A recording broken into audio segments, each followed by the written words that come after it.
Welcome back. Telangana cabinet భేటీలో కీలక నిర్ణయాలు జరిగాయి. హైడ్రాకు చట్టబద్ధతపై కేబినెట్ భేటీలో చర్చ జరిగింది. హైడ్రాకు విస్తృత అధికారాలు కల్పిస్తూ కేబినెట్ నిర్ణయం తీసుకుంది. ఇక సన్న వడ్లకు 500 రూపాయలు బోనస్ ఇచ్చేందుకు కేబినెట్ ఆమోదం తెలిపింది. 3 యూనివర్సిటీల పేర్ల మార్పునకు కేబినెట్ ఆమోదం తెలిపింది.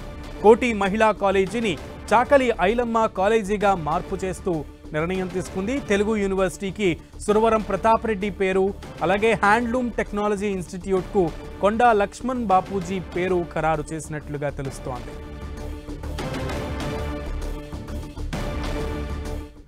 రైట్, తెలంగాణ కేబినెట్ కీలక నిర్ణయాలు తీసుకుంది. కేబినెట్ సమావేశంలో జరిగినటువంటి నిర్ణయాలకు సంబంధించి పూర్తి సమాచారం మా ప్రతినిధి కొండల్ అందిస్తారు. కొండల్,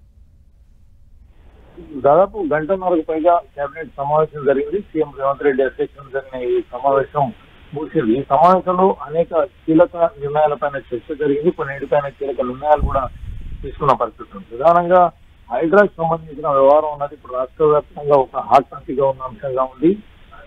ఈ ప్రభుత్వం జీవో 99 ద్వారా హైడ్రాను తీసుకొచ్చింది. ఈ హైడ్రా పై కొన్ని చట్టపరమైన చిక్కులు వచ్చే అవకాశం ఉంది కాబట్టి చట్టబద్ధత లేదన్న ఆరోపణలు ప్రధానంగా అటు ప్రతిపక్షాలు ఇటు ఎవరైతే కబ్జాలో ఉన్న వాళ్ళందరూ కూడా వ్యక్తం చేస్తున్న పరిస్థితి. అయితే దీనికి గాను వీటన్నింటికి చెక్కు పెట్టే దిశగా ఈ కేబినెట్ లో హైడ్రాకు విస్తృతమైన అధికారం చట్టబెడుతూ కేబినెట్ నిర్ణయం తీసుకుంది. దీంతో భవిష్యత్తులో హైడ్రాకు ఎలాంటి ఇబ్బందులు లేకుండా హైడ్రా మరింత బలోపేతంగా ముందుకెళ్లే దిశగా కేబినెట్ ఆమోదం తెలిపింది.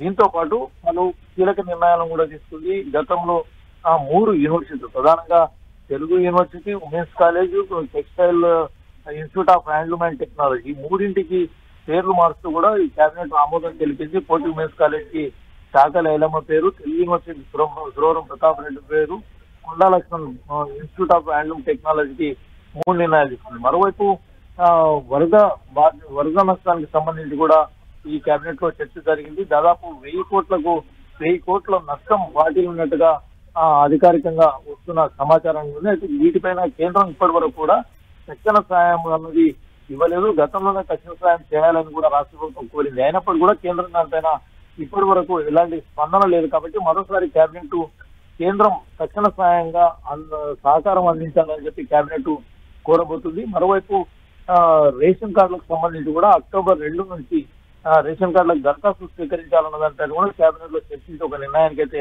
రావడం జరిగింది. ఇక రైతు భరోసా, రైతు రుణమాఫీకి సంబంధించి, ప్రధానంగా రైతు రుణమాఫీకి సంబంధించి ఇప్పటికే రాష్ట్రంలో 19,000 కోట్లు ఇచ్చారు. ఇంకా కొంత చేయాల్సింది కాబట్టి వాటన్నింటి కూడా సాధ్యమైనంత తొందరగా టెక్నికల్ అంశాలను అధిగమించి రుణమాఫీని పూర్తి చేయాలన్న దానిపైన కేబినెట్ లో చర్చ జరిగింది.